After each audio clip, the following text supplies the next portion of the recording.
A capítulo 4 Felicidade S.A. A primeira coisa que se notava nele era a armação dos óculos, decorada com pedras brilhantes. Em seguida, o perfume, como se tivesse acabado de sair de uma sessão de massagem num spa. Conheci Deepak Chopra 6 semanas depois da minha entrevista com Eckhart Tolle. Nosso encontro foi totalmente inesperado, uma feliz coincidência. Mas aposto que Chopra chamaria isso de karma. A emissora me enviou até Seattle para moderar um debate com um título extremamente sutil de Satã existe? Chopra foi escolhido para defender o lado do não, ao lado de um bispo pentecostal.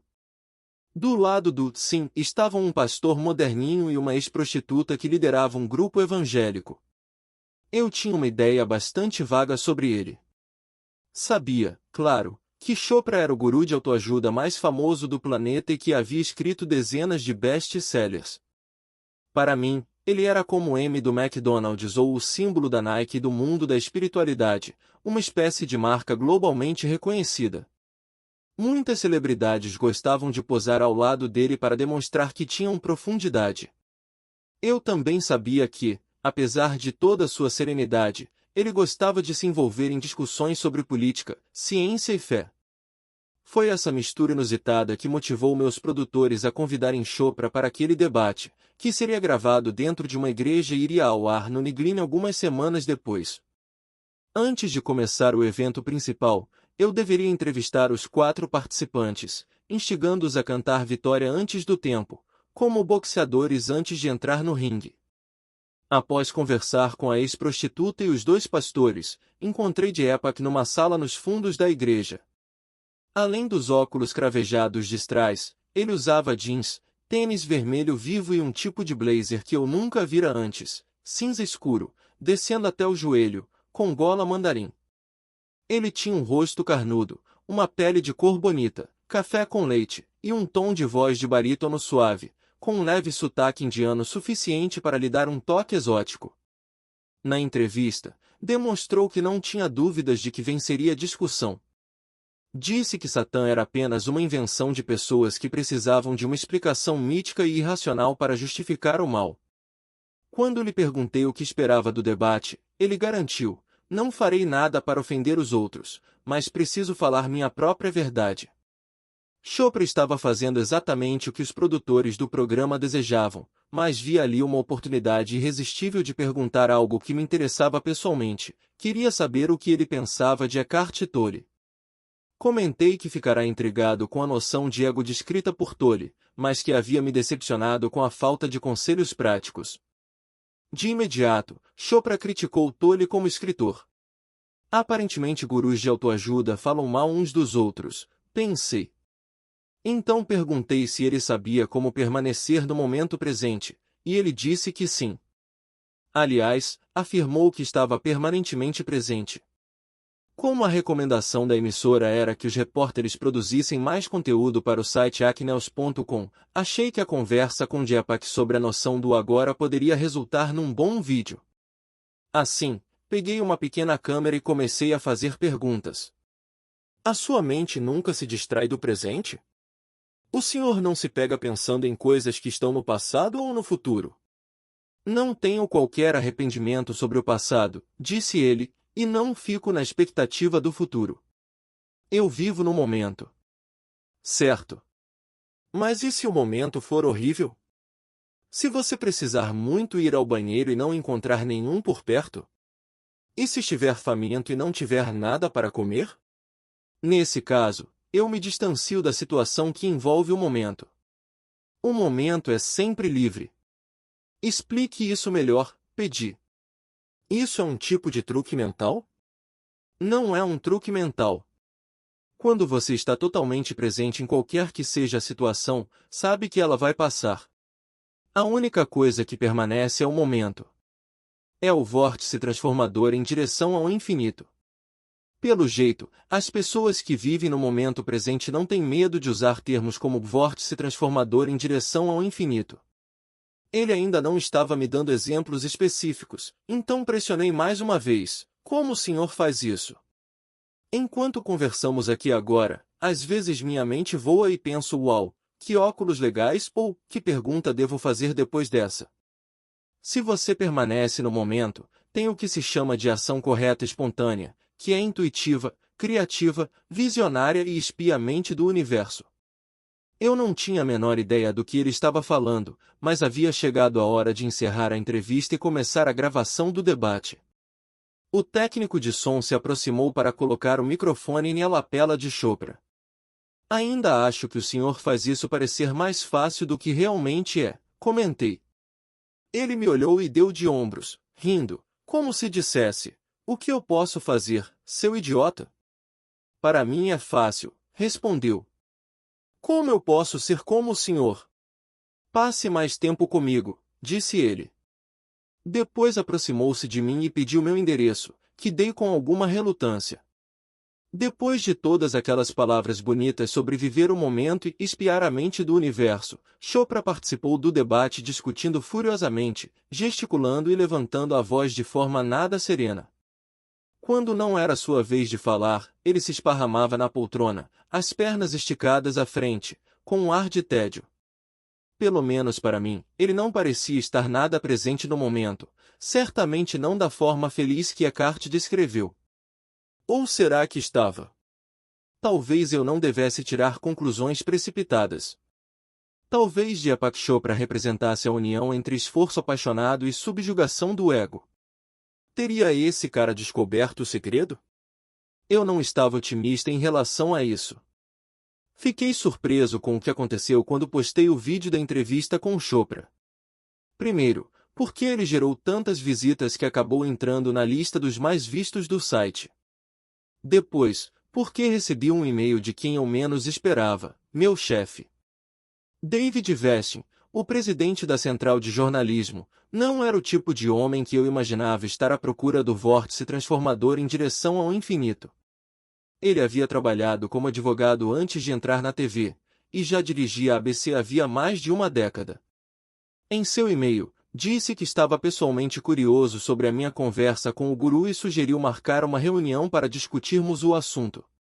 Alguns dias depois, entrei na mítica sala do quinto andar. Conversamos um pouco sobre amenidades até que ele começou a falar em Chopra. Com seu jeito diplomático, Vestin disse que se espantou ao me ver levando o cara tão a sério. Eu respeito a sua opinião, Dan. Deepak é uma figura que eu só costumava ver nos programas diurnos. Você acha que ele tem realmente algo que se aproveite para o programa da noite? Enquanto Vestin falava, comecei a suspeitar que ele tinha um interesse maior do que queria demonstrar. Sim, tem algo que se aproveite, respondi. Em seguida me lancei num solilóquio mal-sucedido e excessivamente enfático sobre Eckhart Tolle, o ego, o momento presente e sabe lá Deus o que mais. Quanto mais eu me estendia sobre a mente pensante e a voz dentro da minha cabeça, mais eu percebia que não estava dizendo coisa com coisa.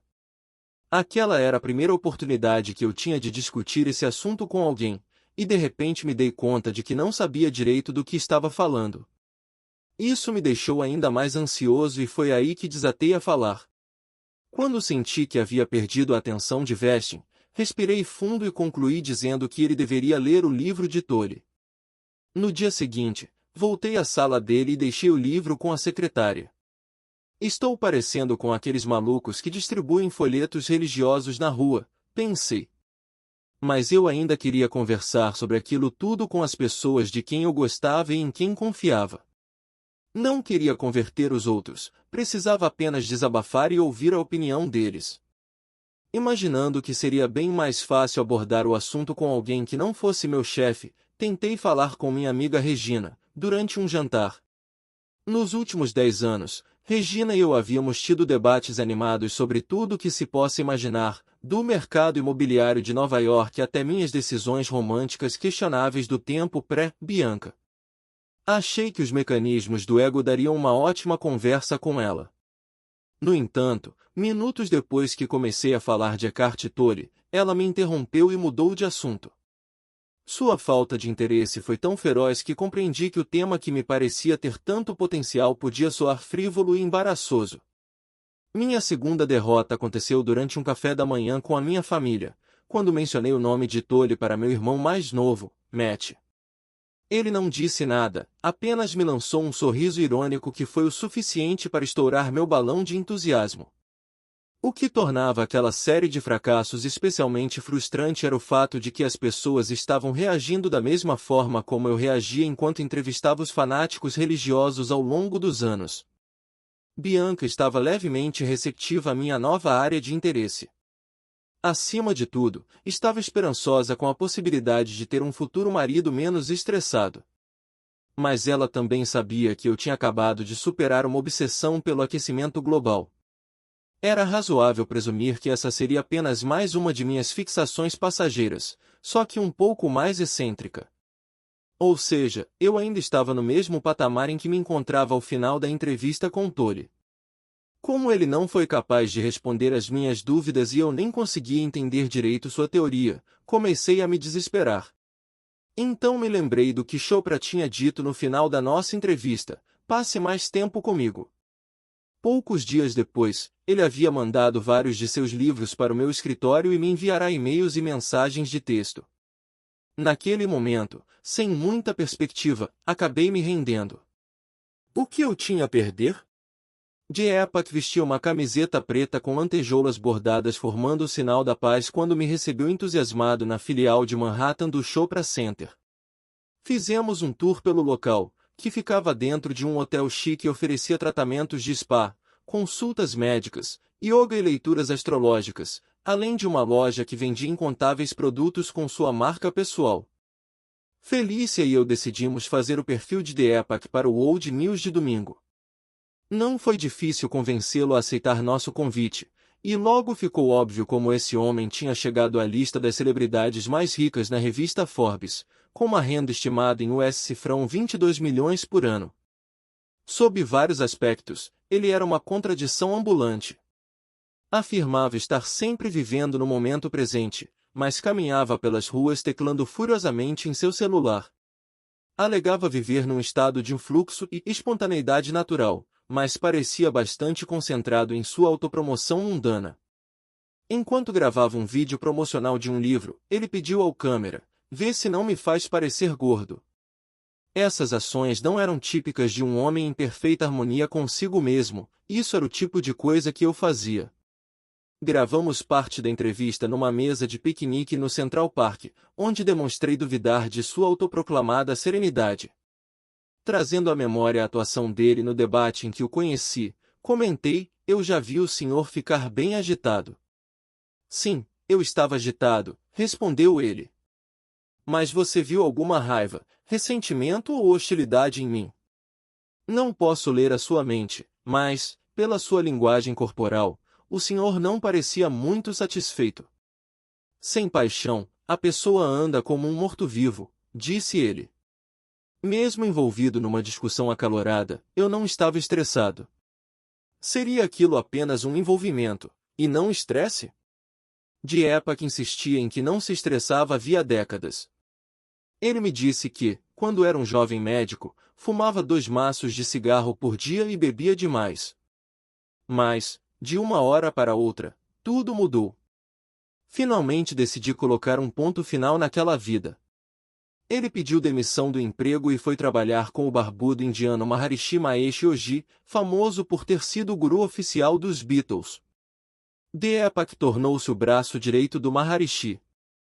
Mas o jovem começou a sentir que o grupo tinha se tornado uma espécie de culto, então deixou o templo. Liberto da restrição hierárquica, Diepak alçou voo. Ele estava especialmente interessado nos casos de remissões espontâneas, aquelas curas inexplicáveis de pessoas que antes sofriam de doenças graves. Como não conseguiu publicar sua pesquisa em nenhum jornal científico, pagou US$ 5.000 a uma pequena editora e lançou seu estudo como livro. Foi um sucesso. Muitos outros títulos se seguiram. Ele ficou amigo de Michael Jackson, que o apresentou a Oprah Winfrey, responsável por torná-lo famoso na televisão. O resto todos já sabem. Eu não tinha nenhuma certeza sobre ele. Assim como Tolle, Diepak era uma desconcertante mistura do incompreensível com o interessante. Eu gostava quando ele dizia coisas como: o fato de você existir é um evento altamente improvável estatisticamente, e, se você não se sentir surpreso por existir, não merece estar aqui. Era infinitamente mais divertido ficar ao lado de Chopra do que de Tolle. Eu preferia o estilo malandro e ambicioso do indiano ao distanciamento emocional magnânimo do alemão. Eckhart me deixava confuso porque, embora eu acreditasse que ele era sincero, não tinha certeza se ele era muito bom da cabeça. Com Diepak era o contrário, eu sabia que ele não era maluco, mas não tinha certeza se era sincero. Inacreditável como alguém podia se esforçar tanto para fazer sucesso e mesmo assim insistir que não sentia estresse algum.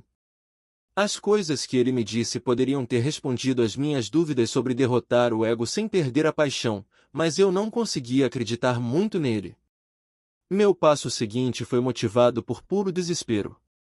Felícia e eu decidimos lançar uma série de matérias sobre autoajuda para o Old News de domingo, que chamamos de Felicidade S.A. A ideia era mergulhar naquele universo que rendia US$ 11 bilhões por ano, atraindo um número cada vez maior de seguidores à medida que as pessoas começavam a se afastar das religiões organizadas. Como não obtive respostas claras nem de Tolle nem de Chopra, essa parecia ser a única solução para mim. O que encontrei, no entanto, não foi nem um pouco animador. Entrevistei alguns dos grandes nomes da autoajuda e não demorei muito para perceber que a resposta que eu buscava não estava ali. Felizmente, com o auxílio de Bianca, acabei encontrando algo bem mais promissor.